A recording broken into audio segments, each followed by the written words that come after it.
বর্তমানে ফ্র্যাঞ্চাইজি টুর্নামেন্টে আইপিএল এর পরে নিজেদের অবস্থান করে নিয়েছে পাকিস্তান সুপার লিগ।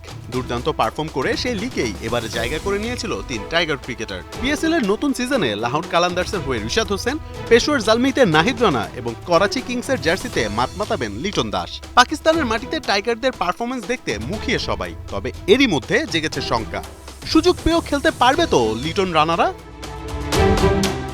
আগামী ১১ এপ্রিল থেকে মাঠে গড়াবে পিএসএল এর এবারের আসর। তবে ওই সময় অর্থাৎ এপ্রিলে জিম্বাবুয়ের সাথে টেস্ট সিরিজ খেলবে টাইগাররা।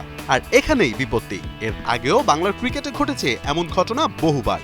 জিম্বাবুয়ে কিংবা আয়ারল্যান্ডের মতো দলের বিপক্ষেও বাংলাদেশ খেলিয়েছে পূর্ণ শক্তির দল, আর টিম ম্যানেজমেন্টের এমন সিদ্ধান্তে বলি হতে হয়েছে মোস্তাফিজ তাসকিনদের। বিশ্লেষকদের মত, জিম্বাবুয়ের মতো দলের বিপক্ষে খেলার জন্য পিএসএল মিস করাটা মোটেও ভালো ফল আনবে না উঠতি এই খেলোয়াড়দের জন্য, কারণ সামনে এশিয়া কাপ এবং এবারের আসরটি হবে টি-20 ফরম্যাটে। 2026-এ টি-20 বিশ্বকাপে ভালো করার জন্য টি-20 খেলার মধ্যে থাকা হবে বেস্ট রিহার্সাল।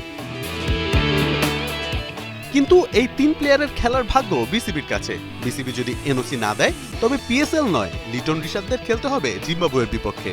তবে এখনো নাকি এনওসির জন্য অ্যাপ্লাই করেননি এই ৩ প্লেয়ার।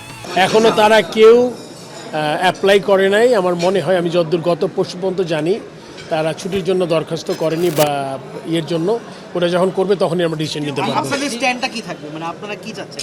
আমাদের যদি কখনো তারা অ্যাপ্লাই করে তখনই বলতে পারবে, এখন তো বলতে পারছি না। না,